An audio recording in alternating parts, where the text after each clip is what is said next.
Bonjour et bienvenue, je m'appelle Robin Mermet et aujourd'hui on va vous parler de l'équilibre entre la tête et le ventre et vous me dites mais Robin pourquoi est-ce que tu me parles de ça, de la tête et le ventre? Parce que si le ventre arrêtait de me jouer des tours, ce ventre, parce que imaginez quelle image vous avez pour vous, objet ou métaphoriquement vous le rapprocheriez de quoi ce ventre? Je vous laisse quelques instants pour réfléchir. Pour vous, si c'était un personnage ou un objet, un personnage, qu'est-ce que ça vous fait penser? Le premier truc qui vous vient à l'esprit, c'est le premier, c'est le bon. Souvent, les personnes me parlent d'un Barbapapa ou d'un ogre ou d'un Obélix ou toutes ces métaphores un peu reluisantes de la part du ventre. Et j'espère qu'à la fin de cette vidéo, votre ventre va être plutôt votre ami et non pas votre ennemi parce qu'il a quand même 500 millions de neurones, c'est-à-dire qu'il a autant que dans la tête d'un chien. Donc ça veut dire que vous êtes capable, très capable, qu'il est très capable de savoir ce que vous devez manger ou ne pas manger. On va réhabiliter donc du coup la tête et le ventre pour que ça soit en harmonie. La fonction du ventre, c'est de savoir ce que vous devez manger, c'est de savoir, de récupérer les nutriments, ce qui est bon pour vous et d'alimenter le corps. Pourquoi est-ce qu'il y aurait des neurones dans le ventre si ça n'était pas pour avoir ce rôle de gérer l'alimentaire? Et vous me dites, mais non Robin, moi c'est à cause du ventre que je mange. C'est marrant parce qu'à chaque fois que je fais l'expérience, vous pouvez fermer les yeux là quelques instants ou continuer les yeux ouverts, mais c'est intéressant de faire l'expérience les yeux fermés. Maintenant, du coup quand vous fermez les yeux, c'est que vous imaginez la tête et vous imaginez le ventre. Et bien ce qui se passe, c'est que souvent la tête c'est celle qui dit oui alors on a le droit de manger ceci, on a le droit de pas manger cela, et souvent c'est lié au régime, et je vous renvoie vers la vidéo sur pourquoi les régimes ne sont pas bons. Souvent, c'est renvoyé vers un régime ou un rééquilibrage alimentaire un peu trop strict. Et il a tendance à vous dire, oui, il y a ça qui est à manger, ça qui est à pas manger. Ouais, mais d'accord, ok, mais la tête, elle sait pas trop le nombre de calories vraiment précisément qu'on a mangé, des vitamines, etc. Et ça, c'est le rôle du ventre avec toutes ces terminaisons nerveuses, le sang, il y a plein de choses, les neurones qui sont capables de savoir ce qu'il y a dans le ventre et ce qui est à l'instant T de ce qu'on a consommé en trop, pas assez. Et c'est pour ça que vous avez des envies souvent. Alors, il y a des personnes qui ont des envies, d'autres qui n'ont pas d'envie. Bon, si vous n'avez pas d'envie, du coup, cette vidéo va être un peu trop rapide et peut-être n'est pas le moment pour vous à regarder. Mais l'idée, voilà, c'est de se reconnecter à cette envie, et cette envie au niveau du ventre, il y a un rééquilibrage qui se fait entre la tête et le ventre. Et quand vous faites une négociation, donc, entre la tête et le ventre, eh bien, ce qu'il y a, c'est que quand vous dites, ok, c'est la faute de qui si je prends du poids? Premier point, première personne qui vient à l'esprit, souvent c'est le ventre, comme on l'a dit tout à l'heure. C'est à cause du ventre, si, ceci, cela. Parce que si la tête dit souvent, oui, mais si elle faisait ce que je lui disais, si elle commençait à perdre du poids, si elle commençait à suivre le régime strict que je lui ai imposé, j'aurais pas pris du poids comme ça. Et puis le ventre, demandez-lui là, tout de suite. Demandez-lui, refermez les yeux si vous avez ouvert les yeux. Demandez-lui à quel moment, il a pris du poids, le ventre. Et puis ce ventre, souvent, il dit, bah, je vous laisse quelques instants.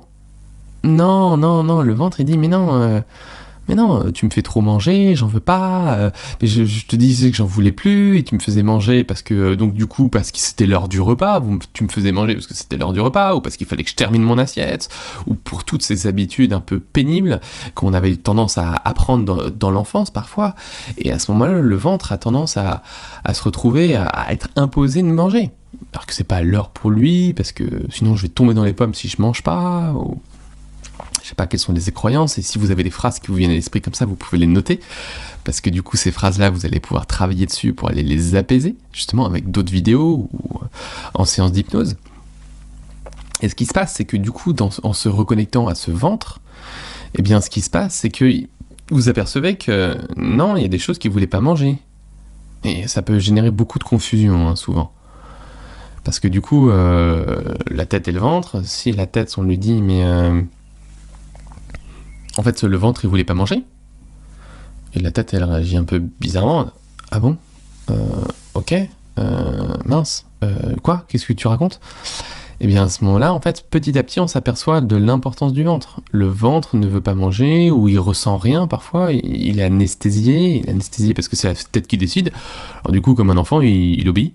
Bon bah tu fais ceci, tu fais cela, mais il sait pas trop. Alors qu'en fait, si petit à petit, vous, dans votre tête, vous négociez pour faire en sorte que la tête lâche le contrôle sur le ventre, eh ben c'est plus facile, souvent.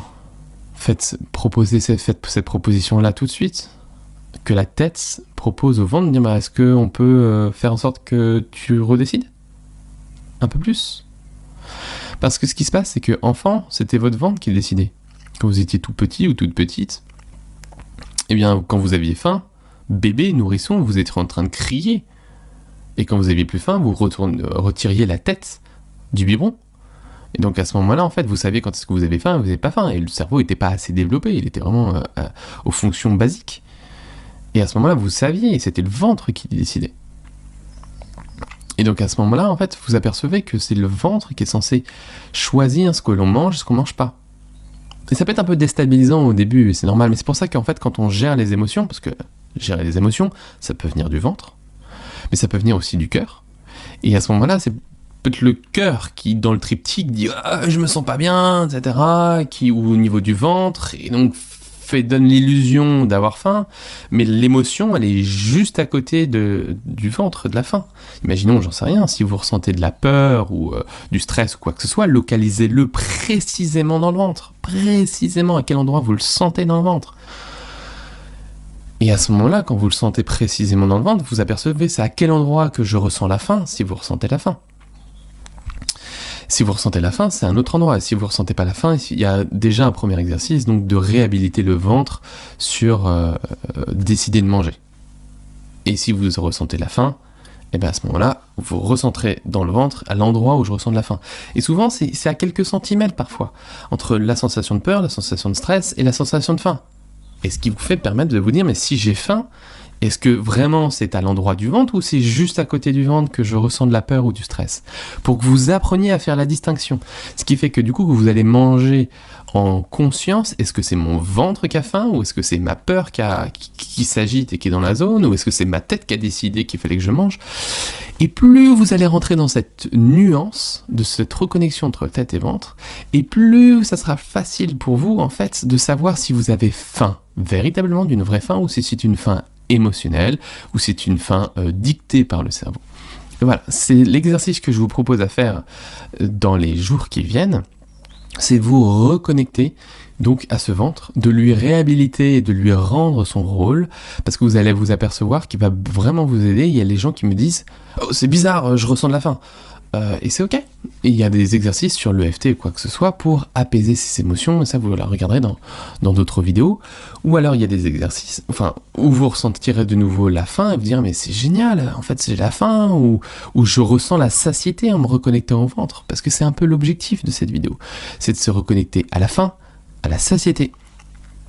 Et donc du coup, quand vous vous reconnectez à ce ventre, lui redonnez son rôle, bah, du coup c'est moins de charge mentale, c'est-à-dire que la recharge qui est dans votre tête, le cerveau n'est pas fait pour s'occuper de la faim à l'instant T, il est s'occuper de prévoir les prochains repas, par exemple, oh tiens, ça me ferait plaisir éventuellement de ceci ou cela, ou j'ai mangé par le passé ceci ou cela, ça m'allait pas, je n'aimais pas, mais à l'instant T, quand vous êtes dans le repas, c'est le ventre qui décide. Et donc en faisant cet exercice-là, vous allez vous reconnecter à la sensation de satiété, à la sensation de faim.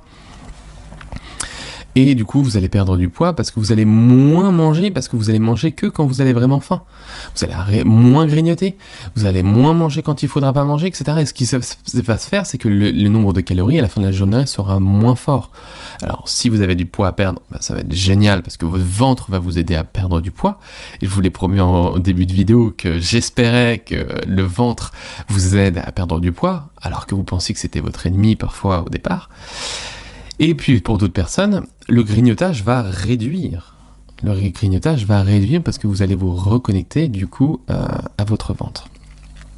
Voilà, voilà un premier exercice donc sur la reconnexion entre la tête et le ventre, et ça fait un parallèle à la vidéo qui est sur la notion de régime et la notion de contrôle entre la partie qui est dictatoriale, qui dit c'est comme si, c'est comme ça, qui est souvent la tête parce qu'il y a des régimes ou parce que des gens très sérieux lui ont dit qu'il fallait que ça soit comme ça un programme alimentaire. Et sur la partie plaisir, qui est souvent associée donc au ventre ou au cœur, et qui, elle dit, mais je vis à l'instant T, j'ai besoin d'être heureuse, j'ai besoin de vivre.